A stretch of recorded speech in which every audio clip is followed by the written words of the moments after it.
What's up, YouTube? This is Too Raw for TV. All right, before I get this video, I want to remind you guys, as always, that if you like the content on this channel, if you appreciate the content, please hit the like button. If you're not subscribed to this channel and you're subscribed, please subscribe to Too Raw for TV. And if you see that little blue bell, if you haven't hit it yet, please hit that little, I think it's blue, or is it gray? Or whatever.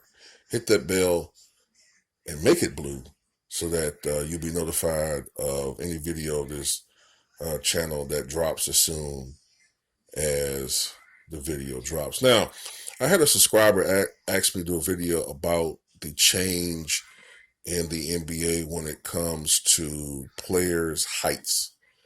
Okay, now, what basically is going on now is that players will be measured by an official, I believe it's what a verified official, like doctor, medical professional, whatever. And also they'll be measured, their height will be measured without shoes. They'll be bare feet.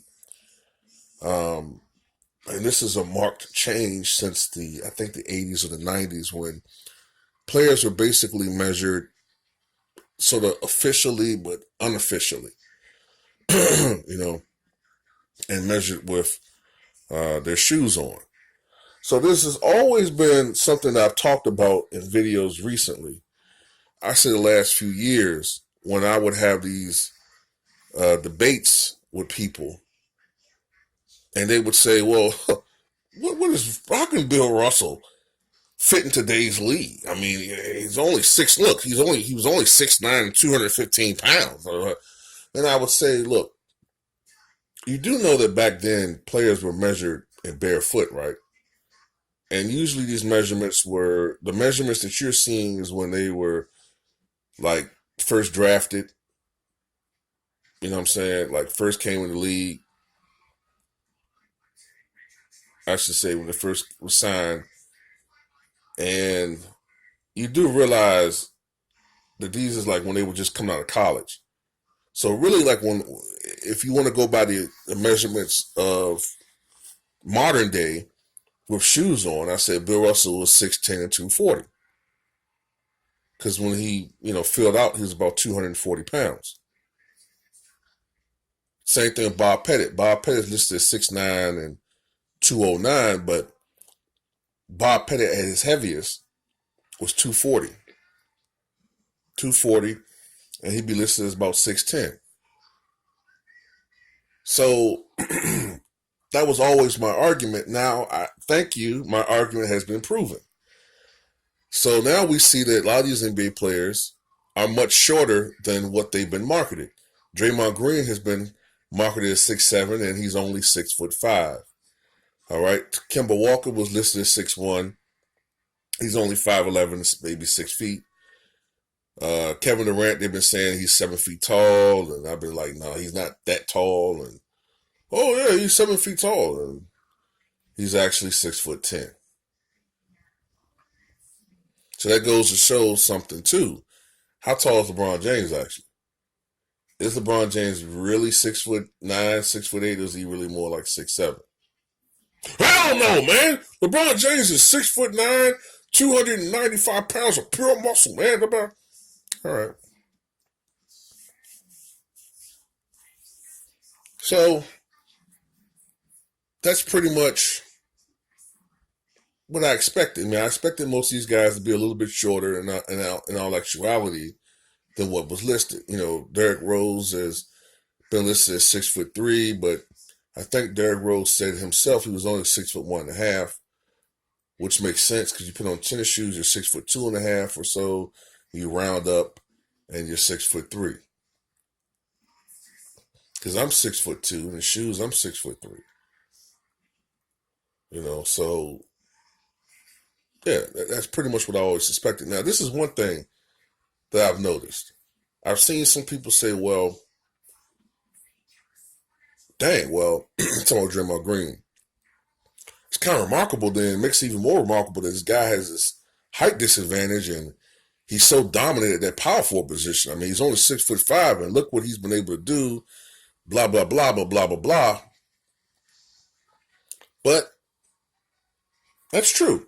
That's true. It should make you have even more respect for Charles Barkley, being that he was a little bit under 6'5", but yet so dominant at that position. 23 points for his career, 11 rebounds, close to 12 rebounds actually, 3.5 assists, 50 almost 55% shooting from the floor, I believe, or 54%, one or two. It should make you have more respect for Charles Barkley. But having said that, right, you can't get away with the old arguments I used to see about the old time players. Oh man, look how small this guy is. Only 6'5", blah blah blah. He could never make it in today's NBA. you know, I mean, look at Jerry West, only 6'2". This guy's a midget compared to players of today. I mean, he wouldn't be able to last against a 6'4" Wade, a 6'6" Kobe, a 6'7" blah blah blah, a 6'5" blah blah blah, a 6'9" blah blah blah. But wait a minute. I've always been able to look at footage of Jerry West, right, from back in the day, and I used to say to myself, "There's no way in the hell Jerry West is only 6'2". There's no way. Like, you just measure Jerry West compared to other players. He wasn't tall as Jordan, but he was not 6'2". I could just be like, he looks more like Wade's height. I said, there's no way he's only 6'2". And come to find out, Jerry West was actually 6'3.5". So Jerry West was 6'3.5" barefoot. So if you take the measurements of up until this year, you put him with tennis shoes on, that pushes him about 6'4.5", 6'5". So up until this year, Jerry West in today's NBA will be listed as 6'5". So he'd be a little bit taller than Wade, about the same height as a Michael Jordan, a little bit shorter, right? So yeah, there's no question in my mind Jerry West would be just as effective today, probably even more so because of the rules, than he was in his prime, when he played. So these old arguments about these guys in the past, being too small, that shit goes out the window now. It goes completely out the fucking window. When you got a guy like Kemba Walker who's 5'11" and he's capable of scoring 60 points in a game, get that shit the fuck out of here, those old arguments. I don't want to hear that shit no more about height. Nope. Don't want to hear it.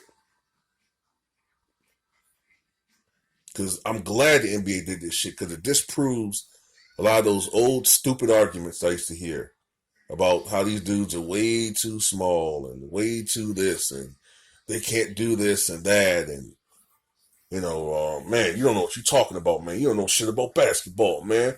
You don't know shit, man. How the fuck Elgin Baylor, 6'5" ass, gonna make it as a small forward today?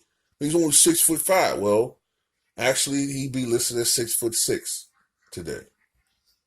Okay, he'd be 6'6", and there's been a lot of great 6'6" small forwards. Julius was 6'7". So look, it is what it is. But one thing I'm curious about though is Shaq. I've always been curious if Shaq really was 7 feet tall. I thought I remember Shaq recently saying he's 6'11" or something like that. But I wonder if Shaq really was actually 7 feet, or was he more like 6'11.5"? You know what I'm saying? Like barefoot. Because he was listed as 7'1". And he's clearly a little taller than Patrick Ewing, right?